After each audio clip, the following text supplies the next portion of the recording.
Joining me now is a member of the Indiana State Senate, a Purdue alum, a previous Lafayette City Council member. Good afternoon, I'm Kevin Rader for Comcast Newsmakers from WTHR in Indianapolis, and joining me, State Senator Ron Alting here at the Purdue Memorial Union at Purdue University. You feeling at home? I feel right at home. In fact, I only live about 3 miles from here. So you walked? Yeah. I'm teasing. Tell me about the upcoming session. You've got a big session coming up because obviously anytime it's a budget, you're going to have a new governor. Big year. Big year. You know, we're going to have a lot of new individuals in the House of Representatives, and it's a budget year, and usually when a budget year comes around, that means not only is our challenge doing the state budget, but that gives more time to hear more bills are written, so our committees are busier, you're busy. Senator, I always think of for the last 10 years, maybe even longer, we've always heard there is no money.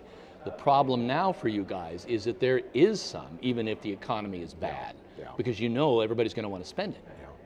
Yeah. My goal, basically, one of my goals, many goals, is that we need to keep the course.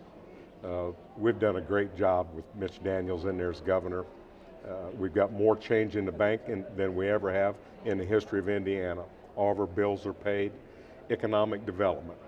We're in the top 3 categories of every category you can mention in economic development. Job creation, people are going back to work in Indiana.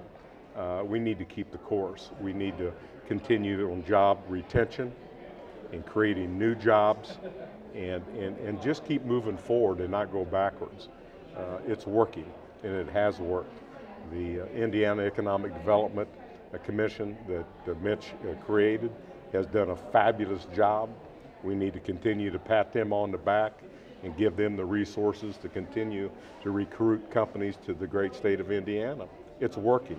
So we just want to make sure that, you know, we don't get lazy, we don't take it for granted, and continue to move forward for the citizens of Indiana. There is some speculation out there that the way the elections are going right now, there's a possibility of supermajorities for Republicans in both the House and the Senate.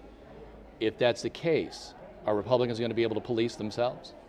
Well, I think the answer to that is, instead of looking at are we Republicans or are we Democrats, I think that Hoosiers, more than any other body of people in this nation, they just want you to do what's right.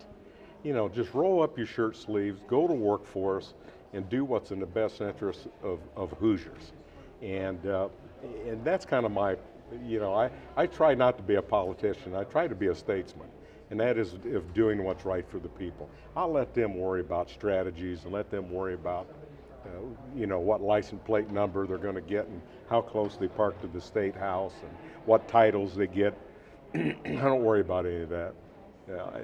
The vote is important, and you need in the Senate, you need a majority vote, so you want the 26 votes in your end. One of the surprise issues I've heard about, percolating a little bit out, this far out, is the legalization of a small amount of possession for marijuana. Yeah. Were you surprised by that? Senator Brent Steele proposed that. Well, I really respect the senator that proposed it, and he's chairman of one of the committees in the Indiana State Senate. And I think where he's coming from on that is that incarceration is about $35,000, number one. So we're saving money by not incarcerating individuals. The crime does not meet the punishment. That's what I'm trying to say. That's where he's coming from on that. Not to mention that you talk to parents. I've received many, many phone calls over the last 14 years. Kid makes a poor choice. He's got a couple joints in his car. He gets pulled over.